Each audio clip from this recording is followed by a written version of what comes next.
મિત્રો, આજના પાવન દિવસે એટલે કે ગુરુ પૂર્ણિમાના દિવસે ચાલો આપણે ભગવાન શ્રી કૃષ્ણના મુખથી થયેલા એ ઋષિ પ્રેરિત જ્ઞાનને સાંભળીએ, જે આપણને જીવનમાં કર્મ, ભક્તિ અને જ્ઞાનના સાચા માર્ગ તરફ દોરી જાય છે. આજનો અધ્યાય છે જ્ઞાન કર્મ સંન્યાસ યોગ, અને આ અધ્યાયમાં ભગવાન શ્રી કૃષ્ણ અર્જુનને ગુરુ સમાન જ્ઞાન આપે છે, અને જે જ્ઞાન એમને અર્જુનને આપ્યું એ આજના પાવન પૂર્ણિમાના દિવસે એટલે કે ગુરુ પૂર્ણિમાના દિવસે આપણે સાંભળીએ. આ અધ્યાયમાં શ્રી કૃષ્ણ માત્ર શીખવતા નથી, પણ આપણા અંદરના અધ્યાત્મ ગુરુને જગાડે છે, જ્યાંથી ભક્તિ, કર્મ અને જ્ઞાન એકસાથે મળે છે અને જન્મ મૃત્યુના ચક્રમાંથી મુક્ત થવાનો માર્ગ બતાવે છે. અહીંથી શરૂ થાય છે એક અદ્ભુત યાત્રા, જ્યાં ભગવાન પોતે ગુરુ બને છે અને શિષ્યને એ જ શાશ્વત સિદ્ધિઓની કળા શીખવે છે, જેને જીવનના અંતિમ સત્ય સુધી લઈ જવાનું કામ કરે છે. આ અધ્યાયમાં ભગવાન શ્રી કૃષ્ણ અર્જુનને કહે છે કે એ યોગ, એ શાસ્ત્ર અને એ જ્ઞાન જેને તેઓ અર્જુનને આપવાના છે, એ માત્ર અર્જુન માટે નહીં, પરંતુ ઘણા યુગો પહેલાં પણ આપવામાં આવ્યું છે. ભગવાન કહે છે કે અર્જુન, મેં આ યોગ સૌથી પહેલાં સૂર્યદેવને આપ્યો, પછી મનુને આપ્યો અને પછી રાજર્ષિ ઈક્ષ્વાકુને. એ જ જ્ઞાન આજે તને આપી રહ્યો છું, અને અહીંથી જ ગુરુ શિષ્ય પરંપરાનું મહાત્મય સ્પષ્ટ થાય છે. અને ગુરુ પૂર્ણિમા જેવી પવિત્ર તિથિ માટે આ ઉપદેશ ઉત્તમ છે. ભગવાન શ્રી કૃષ્ણ કહે છે, શત્રુઓનું દમન કરનાર આ રીતે રાજર્ષિઓએ આ યોગનું પરમ જ્ઞાન નિરંતર ગુરુ શિષ્ય પરંપરાથી પ્રાપ્ત કર્યું, પરંતુ કાળાંતરે આ જ્ઞાન આ જગતમાંથી વિલુપ્ત થઈ ગયું, અને તે જ પ્રાચીન યોગનું જ્ઞાન કે જે પરમ રહસ્ય છે તે હું આજે તારી સમક્ષ પ્રગટ કરી રહ્યો છું, કારણ કે તું મારો મિત્ર પણ છે અને ભક્ત પણ છે, જે આ દિવ્ય જ્ઞાનને સમજી શકે એમ છે. આ સાંભળી અર્જુન આશ્ચર્યચકિત થઈને પૂછે છે, હે કૃષ્ણ, તમે તો મારા યુગના છો, તો તમે સૂર્યદેવને જ્ઞાન કેવી રીતે આપી શક્યા? ત્યારે પૂર્ણ પુરુષોત્તમ ભગવાન બોલ્યા, હે અર્જુન, તારા અને મારા બંનેના અનંત જન્મો થઈ ચૂક્યા છે. તું એ ભૂલી ગયો છે, જ્યારે મને એ સર્વનું સ્મરણ છે, એ બધું જ મને યાદ છે. યદ્યપિ હું અજન્મા છું, સર્વ પ્રાણીઓનો સ્વામી છું અને અવિનાશી પ્રકૃતિ ધરાવું છું, તથાપિ આ સંસારમાં હું મારી દિવ્ય યોગમાયા શક્તિથી પ્રગટ થાઉં છું.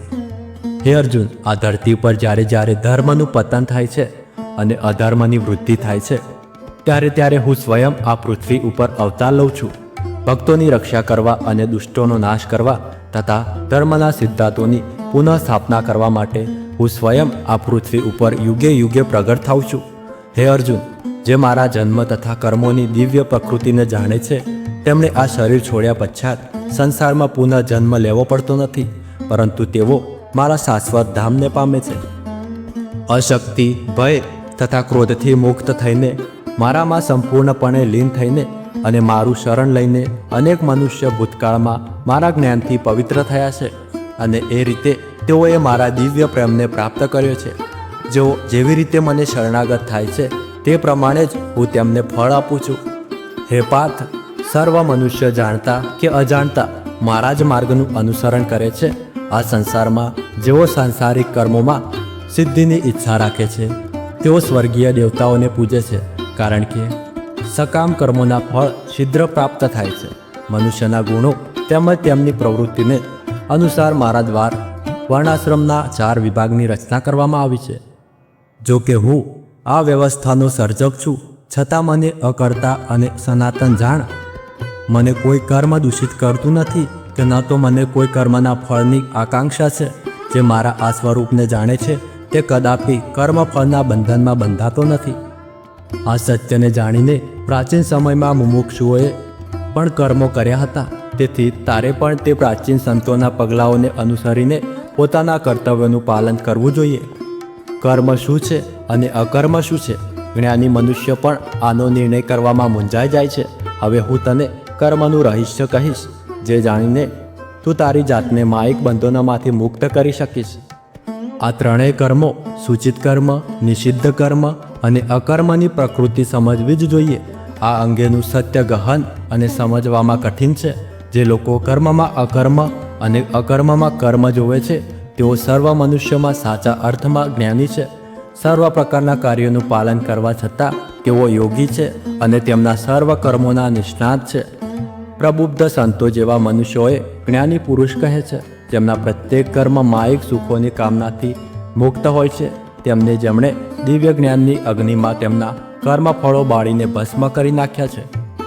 આવા લોકો પોતાના કર્મના ફળોની સર્વ અશક્તિનો ત્યાગ કરીને સદા સંતુષ્ટ રહે છે અને બાહ્ય પદાર્થ પર આશ્રિત હોતા નથી. તેઓ સર્વ પ્રકારના કર્મોમાં પરોવાયેલા રહેવા છતાં કોઈ કર્મ કરતા નથી. તેઓ અપેક્ષાઓ તથા સ્વામી તત્વની ભાવનાથી મુક્ત થઈને મન અને બુદ્ધિની પૂર્ણ સંયમિત રાખીને શારીરિક દ્રષ્ટિએ કાર્યો કરવા હોવા છતાં કોઈ પાપ અર્જિત કરતા નથી. મનુષ્ય સ્વતઃ પ્રાપ્ત થતા લાભથી સંતુષ્ટ રહે છે, ઈર્ષ્યાથી મુક્ત રહે છે. તેઓ જીવનના દંડથી રહિત રહે છે. સફળતા અને નિષ્સફળતા બંનેમાં સંભાવ રાખીને તેઓ સર્વ પ્રકારના કર્મ કરવા હોવા છતાં પણ કદાપી બુદ્ધ થતા નથી. આવા મનુષ્ય સાંસારિક મોહના બંધનમાંથી મુક્ત થઈ જાય છે અને તેમની બુદ્ધિ દિવ્ય જ્ઞાનમાં સ્થિત થઈ જાય છે. તેઓ સર્વ કર્મ ભગવાનને સમર્પિત કરવાની ભાવનાથી કરે છે. તેથી તેઓ કાર્મિક પ્રક્રિયાઓમાંથી મુક્ત થઈ જાય છે. જે મનુષ્ય ભગવદ ચેતનામાં સંપૂર્ણ તલ્લીન રહે છે, તેમના માટે આહુતિ બ્રહ્મ છે, હવિ બ્રહ્મ છે, સમર્પણ બ્રહ્મ છે અને યજ્ઞનો અગ્નિ પણ બ્રહ્મ છે. આવા મનુષ્ય જેઓ સર્વત્ર ભગવાનનું દર્શન કરે છે, તેઓ સરળતાથી ભગવાનને પ્રાપ્ત કરે છે. કેટલાક યોગીજનો સાંસારિક પદાર્થોની આહુતિ આપીને દેવતાઓની પૂજા કરે છે. અન્ય લોકો જે વાસ્તવમાં યજ્ઞ કરે છે, તેઓ પરમ સત્ય બ્રહ્મરૂપી અગ્નિમાં આત્મ આહુતિ અર્પણ કરે છે.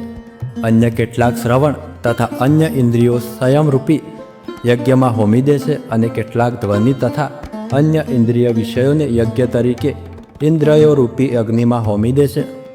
કેટલાક જ્ઞાનથી પ્રેરિત થઈને તેમની સર્વ ઇન્દ્રિયોના કાર્યો તથા તેમનો પ્રાણવાયુ મનો નિગ્રહની અગ્નિમાં હોમી દે છે. કેટલાક લોકો પોતાની સંપત્તિ યજ્ઞમાં સમર્પિત કરે છે, તો અન્ય કેટલાય યજ્ઞ તરીકે કઠોર તપસ્યા કરે છે. કેટલાક અષ્ટાંગ યોગની સાધના કરે છે અને અન્ય કેટલાક વૈદિક શાસ્ત્રોનું અધ્યયન કરીને કઠોર વ્રત ધારણ કરીને યજ્ઞ રૂપે જ્ઞાનનો વિકાસ કરે છે. વળી અન્ય લોકો બહાર જતા શ્વાસને અંદર આવતા શ્વાસમાં યજ્ઞ રૂપે અર્પિત કરે છે. કેટલાક પ્રાણાયામની કઠિન સાધના કરે છે અને શ્વાસ ઈચ્છાસને નિયંત્રિત કરીને જીવનશક્તિના નિયમમાં પૂર્ણતયા મગ્ન થઈ જાય છે. જ્યારે કેટલાક તેમનો આહાર ઘટાડી નાખે છે અને શ્વાસને યજ્ઞ રૂપે જીવનશક્તિમાં અર્પિત કરે છે.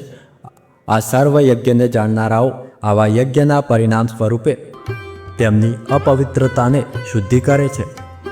જેઓ યજ્ઞનું રહસ્ય જાણે છે તથા તેમાં વ્યસ્ત થાય છે, તેઓ તેના અમૃત સમાન અવશેષોનું આસ્વાદન કરે છે અને પરમ સત્ય તરફ આગળ વધે છે. હે કુરુશ્રેષ્ઠ, જેઓ યજ્ઞ કરતા નથી, તેઓએ આ લોકમાં કે આવતા જન્મમાં કદાપી સુખ પ્રાપ્ત થતું નથી. આ સર્વ વિભિન્ન પ્રકારના યજ્ઞો વેદોમાં વર્ણવવામાં આવ્યા છે. તેમને વિભિન્ન પ્રકારના કર્મમાંથી ઉત્પન્ન થયેલા જાણ આ જ્ઞાન માયિક બંધનોથી ગાંઠ કાપી નાખે છે. હે શત્રુઓનું દમન કરનાર, જ્ઞાન યજ્ઞ કોઈ પણ ભૌતિક અને દ્રવ્ય યજ્ઞ કરતાં શ્રેષ્ઠ છે. હે પાર્થ, અતઃ સર્વ કર્મ યજ્ઞોની પરાકાષ્ઠા દિવ્ય જ્ઞાનમાં રહેલી છે. આધ્યાત્મિક ગુરુને શરણે જઈને સત્યને જાણ, તેમને વિનમ્ર થઈને પ્રશ્ન પૂછ અને તેમની સેવા કર. તે પ્રબુદ્ધ મહાત્મા તને દિવ્ય જ્ઞાન પ્રદાન કરી શકશે, કારણ કે તેમણે સત્યનું દર્શન કર્યું છે. આ માર્ગનું અનુસરણ કરીને તેમને જ ગુરુ દ્વારા જ્ઞાન વ્યવસ્થા પ્રાપ્ત કરીને હે અર્જુન, તું ક્યારેક મોહમાં પડીશ નહીં. તે જ્ઞાનના પ્રકાશમાં તું જોઈશ કે સર્વ જીવો પરમાત્માના જ અંશ છે, તેમજ મારામાં જ છે. જે લોકોને સર્વ પાપીઓમાં સૌથી અધિક પાપી ગણવામાં આવે છે, તેઓ પણ દિવ્ય જ્ઞાન રૂપી નૌકામાં બેસીને માયિક સંસારના ભવસાગરોને પાર કરી શકે છે. જેવી રીતે ભડકે બળતો અગ્નિ લાકડાને બાળી ભસ્મ કરી દે છે, તેવી જ રીતે હે અર્જુન, જ્ઞાનરૂપી અગ્નિ પણ ભૌતિક કર્મોના સર્વ ફળોને બાળીને ભસ્મ કરી દે છે. આ સંસારમાં દિવ્ય જ્ઞાન જેવું પવિત્ર કંઈ નથી. જે દીર્ઘકાલીન યોગ સાધના દ્વારા મનને શુદ્ધિ કરી દે છે, તે યથા સમયે હૃદયમાં આ જ્ઞાનનું આસ્વાદન કરે છે. તેઓ જેમની શ્રદ્ધા પ્રગાઢ છે, તેમજ જેમણે તેમના મન અને ઇન્દ્રિયોને સંયમિત કરી લીધા છે, તેઓ દિવ્ય જ્ઞાન પ્રાપ્ત કરે છે. આવા દિવ્ય જ્ઞાન દ્વારા તેઓ શીઘ્રતાથી શાશ્વત પરમ શાંતિ પામે છે. પરંતુ જે લોકો ન તો શ્રદ્ધા ધરાવે છે કે ન તો જ્ઞાન ધરાવે છે અને જેઓ સંશયાત્મક પ્રકૃતિ ધરાવે છે તેમનું પતન થાય છે, કારણ કે સંશયગ્રસ્ત જીવન આત્માઓ માટે ન તો આ લોકમાં કે ન તો પરલોકમાં સુખ છે. હે અર્જુન, જેમણે યોગની અગ્નિમાં કર્મોનો ત્યાગ કર્યો છે, જ્ઞાન દ્વારા જેમના સંશય દૂર થઈ ગયા છે અને જેઓ આત્મજ્ઞાનમાં સ્થિત છે તેમની કર્મો બાંધી શકતા નથી. તેથી અજ્ઞાનવશ તારા હૃદયમાં જે સંદેહો ઉત્પન્ન થયા છે તેમને જ્ઞાનરૂપી તલવારથી કાપી નાખ. હે ભરતવંશી, પોતાને કર્મ યોગમાંથી સ્થિત કર, ઊઠ, ઊભો થા અને યુદ્ધ કર. જય શ્રી કૃષ્ણ. મિત્રો, તો મિત્રો, આ અધ્યાયમાં શ્રી કૃષ્ણ ભગવાને અર્જુનને જે જ્ઞાન આપ્યું તે ફક્ત અર્જુન માટે નહીં પણ આપણા બધા જ માટે સર્વતર ઉપયોગી છે. તેથી આજના પાવન દિવસે ગુરુ પૂર્ણિમાના દિવસે આ અધ્યાયને આપણા જીવનમાં ઉતારીને આપણા મનને શુદ્ધ કરીએ. તો આશા કરું છું કે આ અધ્યાય તમને પસંદ આવ્યો હશે. પસંદ આવ્યો હોય તો વિડીયોને એક લાઇક કરી લેજો.